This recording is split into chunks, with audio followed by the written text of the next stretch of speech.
I'm Isaac from The Mountain Takes, and today I'm looking at what happens when the mountain takes back what you thought you'd won. From Arun Kumar Tiwari, who summited at sunset and began vomiting blood before midnight, to Sandeep Are, who lost his sight in the death zone and died alone at Camp 2. Two successful summits on May 21st, 2026. Two bodies that never came down, both exhausted, both ignored every warning.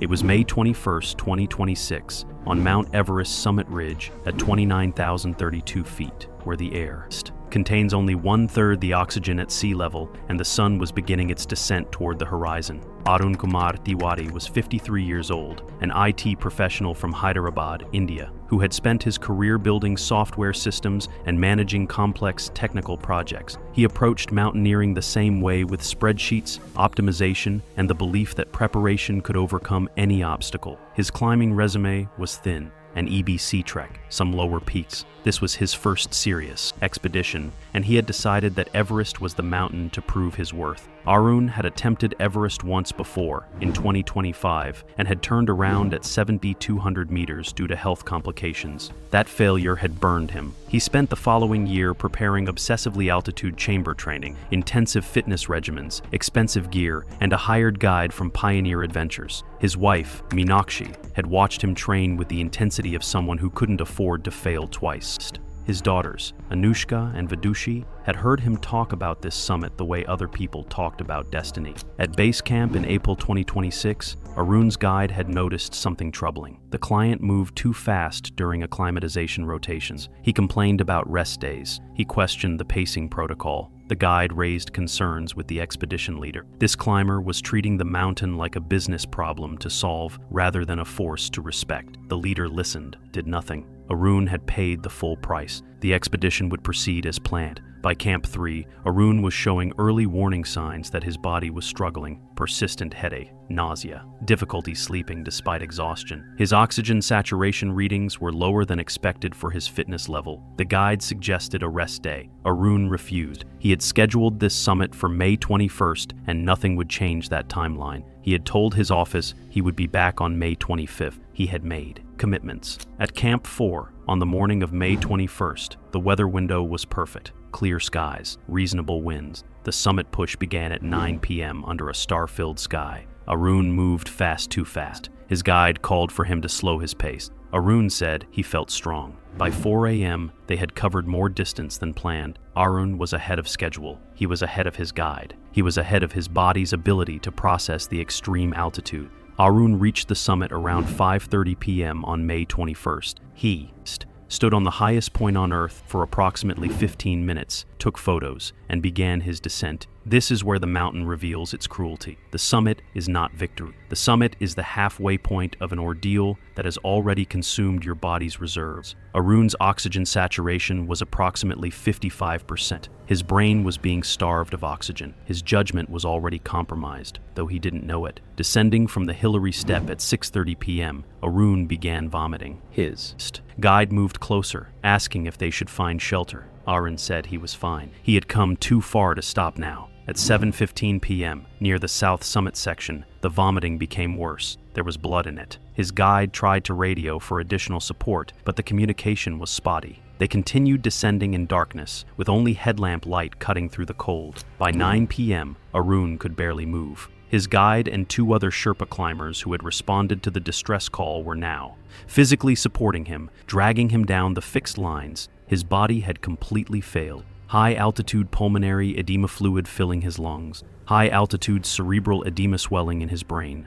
Hypoxia so severe his organs were shutting down. At 10:47 p.m., just meters below the Hillary step, Arun Tiwari's heart stopped. His guides performed CPR for 11 minutes in the freezing dark. It made no difference. His body had been pushed beyond the point where medicine or willpower could save. The autopsy in Kathmandu confirmed high-altitude pulmonary edema as the primary cause. The secondary causes were exhaustion, dehydration, and the cumulative damage of pushing his body beyond its altitude tolerance. Arun had ignored every signal his body was sending. He had treated descent like optional rather than essential. He had confused summit fever with strength. Pioneer Adventures director Navesh Karki released a statement. The guides worked as hard as physically possible to bring him down. But when the body begins to fail at that altitude, there is a point where no amount of effort can reverse the damage. That point comes sooner than most climbers realize. Arun's wife, Meenakshi, gave a statement to reporters from their home in Hyderabad.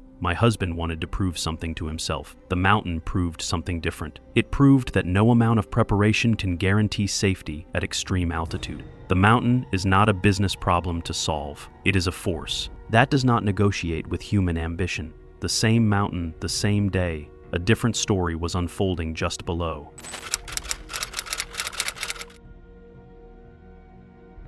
It was May 20th, 2026, when Sandeep Are, 46 years old, successfully summited Everest in the late afternoon. Sandeep had lived in Arizona but was born in India. He was an IT professional like Arun, though their paths had taken different directions. Sandeep had summited before Denali, Aconcagua, Kilimanjaro. He had the experience Arun lacked, but on this mountain, in this season, experience would not matter. Sandeep's descent began on the evening of May 20th. He was moving carefully, conserving energy, following the established protocols. By midnight, descending below the south summit, something went wrong. The extreme cold, combined with the intense glare of snow and ice in the high-altitude environment, triggered acute snow blindness. His eyes began to burn, his vision blurred. Within an hour, he could barely see. The 5 Sherpa guides with him immediately recognized the danger. At extreme altitude, blindness is a death sentence. You cannot navigate fixed ropes you cannot see. You cannot judge distance or terrain. The guides made a critical decision. They would descend faster, with Sandeep being guided by physical contact, their hands on his harness, their voices calling directions. They were racing against time and the mountain's patience. By dawn on May 21st, they had descended to the south col at 26,000 feet. Sandeep's vision had not improved. The snow blindness was total. Additionally, in the hours of stress and exertion, his body had begun to show signs of high-altitude cerebral edema confusion, loss of coordination, irrational behavior. The descent from South Col to Camp 2 is technically less demanding than the upper mountain, but it is still 5,000 vertical feet of treacherous terrain. Sandeep was now being lowered more than guided. The guides were physically holding his harness, controlling his descent, preventing him from stumbling off sections of slope. At Camp 3, they gave him medical oxygen. His saturation was 52% critical. His condition was worsening, not improving. They had to get him lower, to where rescue might be possible, to where the air was thicker and his brain could begin to recover. They reached Camp 2 around noon on May 21st. Sandeep was brought into a tent. Medical assessment revealed severe cerebral edema, total snow blindness, profound dehydration, and a body essentially in shutdown for the altitude exposure and exertion. Emergency protocols were initiated. Oxygen was supplemented. Medications were administered. Experienced high-altitude rescue personnel worked through the afternoon, doing everything medical science allows at 21,000 feet. At 4:30 p.m. on May 21st, Sandeep Are's brain gave out. The swelling was too advanced. His respiratory system failed. Despite every intervention, his body would not respond. Sandeep died with 5 Sherpa guides around him, their hands on his shoulders, speaking to him in a language he could no longer understand. He left behind a 17-year-old son in Arizona who would grow up knowing that his father had reached the summit of the world's highest mountain and then disappeared into the mountain's indifference. The expedition organizer released a statement attributing the death to altitude sickness and exhaustion. Sandeep's climbing partner, Tulasi Reddy, who had spent more than a month with him on the expedition, gave an interview to media. He was the strongest climber I have ever met. On the mountain, none of that strength matters. The altitude doesn't care how strong you are. It just takes what it needs. 2 summits, 2 descents, 2 deaths on the same mountain on the same day. Both men had prepared intensely. Both had reached the top. Both believed they had won. The mountain showed them that winning is not the same as surviving. The descent is where Everest collects its dead,